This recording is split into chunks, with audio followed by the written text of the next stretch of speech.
Assalamualaikum warahmatullahi wabarakatuh. Kembali lagi bertemu dengan saya, Doni Bisworo. Saya sudah lama sekali tidak membuat video pembelajaran yang berkaitan dengan SKB, CPNS, dan E3K Guru Sejarah. Oke, saya punya 5 soal ini yang bisa dijadikan bahan untuk belajar, ya. Belajar bagi yang ikut seleksi CSN di tahun yang akan datang. Soal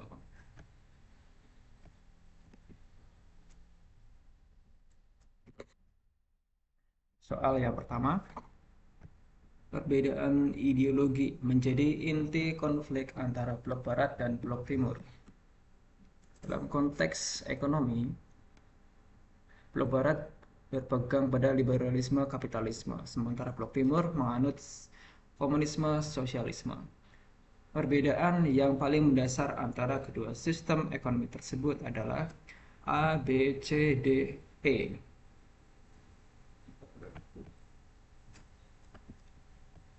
Pulpen, saya mencari pulpen. Oke, saya mencari pulpen. Saya punya rumus sendiri. Saya menciptakan rumusnya yang saya beri nama rumus sebab akibat. Nah, rumus sebab akibat ini saya berimajinasi bahwa soal itu sebagai penyebab munculnya atau penyebab dari jawaban A di pilihan A, B, C, D, E. Akibatnya, nah akibat itu adalah menjadi jawaban A, B, C, D, E. Nah, kita langsung saja mencari kata kunci di soal ini. Ini kita lihat ada perbedaan. Nah, di awal soal juga ada kata perbedaan ideologi antara blok barat dan blok timur. Yang menjadi perbedaan paling mendasar antara kedua blok ini di sistem ekonomi, ya, di sistem ekonomi. Kita cari yang ada kata blok barat dan blok timur, pasti itu jawabannya benar. Di A tidak ada kata blok barat dan blok timur, ini pasti salah, ya. Yang A salah. Yang B ada kata blok barat dan blok timur. Di opsi C ada kata blok barat, namun ini tidak lengkap, ya. Yang opsi C ini tidak ada blok baratnya, jadi opsi C salah. Terus opsi D ada blok barat dan blok timur, ini kemungkinan benar. Jadi opsi E ada kata blok barat dan blok timur. Mari kita simak di opsi B. Kepemilikan alat produksi, di mana blok barat menekankan kepemilikan kolektif sementara blok timur pada individu.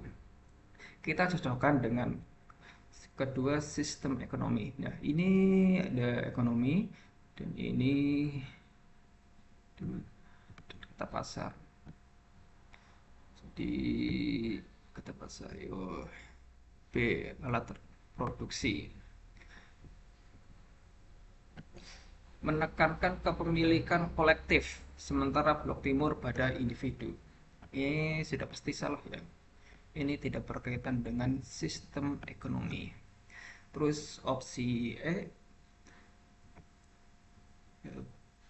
ya, prinsip pembagian keuntungan. Di sini ada prinsip pembagian keuntungan, ini juga sebenarnya berkaitan dengan ekonomi. Di mana blok barat berpegang pada prinsip sama rata. Sama rata, blok timur meritokrasi. Ini meritokrasi tidak ada kaitannya dengan ekonomi. Oke, jadi jawabannya yang benar adalah D. Pandangan terhadap peran individu, di mana blok barat menekankan inisiatifnya. Ada kata inisiatif individu, dan blok timur pada kontrol terpusat negara. Ini kan kata kuncinya liberalisme, kapitalisme. Sementara blok timur menganut komunisme, sosialisme. Ini berkaitan dengan negara di blok timur. Kontrol seorang pemimpin negara. Saat berikutnya, sebagai respon terhadap meluasnya pengaruh komunisme di Eropa pasca Perang Dunia II, Amerika Serikat menerapkan kebijakan yang dikenal sebagai doktrin Truman di tahun 1947. Tujuan utama dari kebijakan ini dalam konteks Perang Dingin. Ya, Perang Dingin ini antara Amerika Serikat dan Uni Soviet. Ya, tujuan utama kebijakan doktrin menciptakan aliansi militer bersama antara negara-negara di benua. Opsi A salah. Opsi A. Opsi A salah ya. Opsi A. Terus C. Memulai dialog bilateral, hubungan bilateral dengan Uni Soviet. Opsi C sudah pasti salah.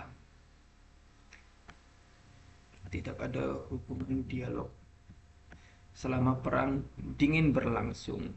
Opsi D. Mendorong pembentukan negara-negara sosialis yang independen dari pengaruh Soviet. Ini juga sudah pasti salah. Opsi E. Menghapus rezim diktator yang berkuasa di kawasan Asia dan Afrika. Ini tidak mungkin. Jadi jawabannya benar adalah opsi B.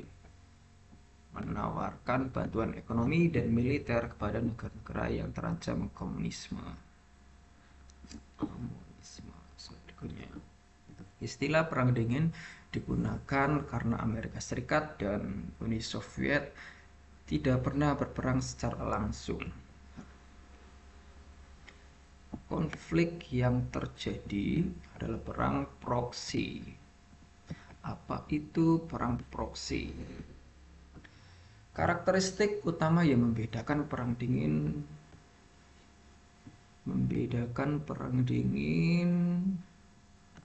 dibanding perang konvensional sebelumnya. Konvensional itu perang dengan menggunakan senjata secara langsung. Opsi A. Penggunaan senjata biologis secara massal untuk menargetkan populasi sipil musuh. B. Pertempuran yang melibatkan pasukan multinasional dari seluruh negara anggota PBB. C. Ketegangan berlarut tanpa konfrontasi militer langsung antara pihak utama Amerika Serikat dan Uni Soviet. Sekarang menjadi Rusia. D. Pertarungan yang sepenuhnya dilakukan di dunia siber dan eksplorasi ruang angkasa. E. Serangan balasan yang selalu melibatkan senjata nuklir dalam skala kecil dan terbatas. Sebenarnya ini gampang ya. Kata kuncinya konflik yang terjadi adalah perang proksi.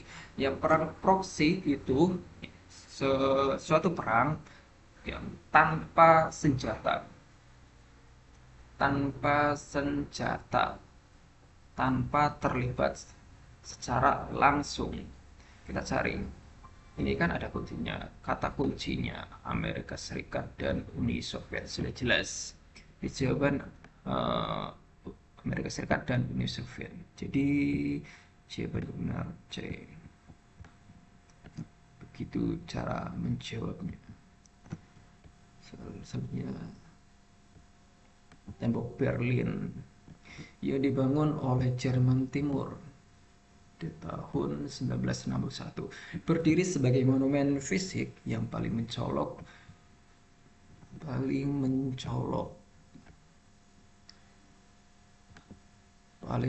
dari Perang Dingin. Secara ideologis, pembangunan blok tersebut dapat diinterpretasikan sebagai upaya bersama antara blok barat dan blok timur untuk mengurangi ketegangan di jantung Eropa. Ini sangat tidak mungkin mengurangi. Justru dengan dibangunnya tembok ini akan menimbulkan konflik yang semakin jelas. Jadi opsi A ini salah. B. Simbol kegagalan Uni Soviet untuk mempertahankan supremasi ideologis dan ekonomi di Berlin Timur. Uni Soviet tidak pernah gagal mempertahankan ideologi komunis. Jadi opsi B salah. Opsi B salah. Opsi C, bukti keberhasilan komunisme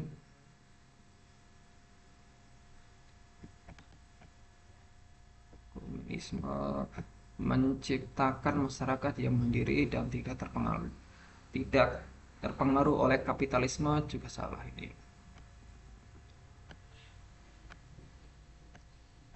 Wujud nyata dari doktrin, ini soal yang tadi ya, doktrin yang berhasil membendung pengaruh komunisme hingga wilayah Jerman Timur.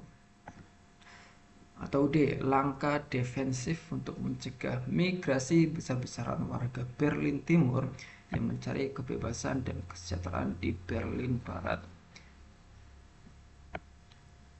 Mencari kebebasan dan kesejahteraan di Berlin Barat. Jadi jawaban yang tepat adalah D. Soal yang terakhir, Perang Dingin.